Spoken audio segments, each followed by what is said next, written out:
Bonjour. Interpréter un résultat d'un test de dépistage demande d'avoir un peu de recul et de connaître quelques données relatives au test. Il vous faut connaître la prévalence de la maladie, c'est-à-dire la proportion de malades dans la population. Il faut connaître également la sensibilité du test, c'est-à-dire la proportion de tests positifs parmi les malades.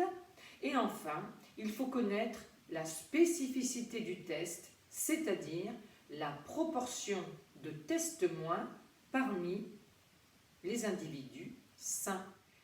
Ces malades qui ont un résultat positif au test seront appelés les vrais positifs. Mais il existe quasiment toujours des malades qui ont un résultat négatif au test. C'est ce qu'on appelle des faux négatifs. De la même façon, il existe des individus sains qui ont un résultat positif au test. C'est ce qu'on appelle des faux positifs. Bien sûr, la plupart d'entre eux présenteront un résultat négatif au test. Ce seront les vrais négatifs. Partons par exemple d'une population constituée de 10 000 individus et d'une prévalence de la maladie, par exemple, égale à 4%. On va donc calculer le nombre d'individus malades au nombre de 400 ici. On en déduit le nombre d'individus sains, 9600. Une sensibilité, par exemple, égale à 98% va nous donner le nombre de vrais positifs, 392, et on en déduit le nombre de faux négatifs. Une spécificité égale, par exemple, à 97% va nous permettre de déterminer le nombre de vrais négatifs. On en déduira le nombre de faux positifs, ici au nombre de 288. Avec ces résultats, nous allons calculer le nombre d'individus présentant un résultat positif au test, 680 ici, et le nombre d'individus présentant un résultat négatif au test. Et avec ces résultats, on va calculer la proportion de malades parmi les tests plus. C'est ce qu'on appelle la valeur prédictive positive.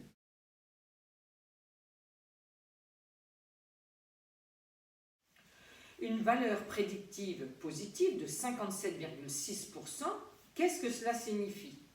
Cela signifie que si on prend un individu au hasard dans la population, qu'on teste cet individu et que le résultat au test pour cet individu est positif, eh bien, il y a 57,6% de chances qu'il soit malade. De la même façon, on calcule la valeur prédictive négative.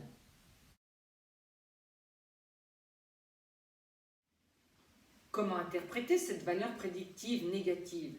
Eh bien, de la même façon qu'avec la valeur prédictive positive, prenons un individu au hasard dans la population, on teste cet individu et le résultat du test est négatif. Eh bien, on a 99,9% de chances pour que cet individu soit sain.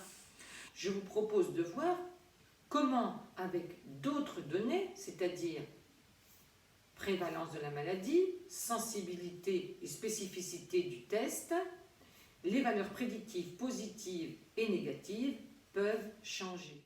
Observez bien les valeurs prédictives, positives et négatives, lorsqu'on change uniquement la prévalence. 2% ici, 10% maintenant. Ici, une sensibilité de 100% implique une valeur prédictive négative de 100%, mais ne modifie pas la valeur prédictive positive de façon significative. Une spécificité de 100% va, elle, impliquer une valeur prédictive positive de 100%. Et voilà, vous pouvez maintenant calculer vous-même la valeur prédictive positive et négative d'un test de dépistage connaissant la prévalence de la maladie, la sensibilité et la spécificité du test.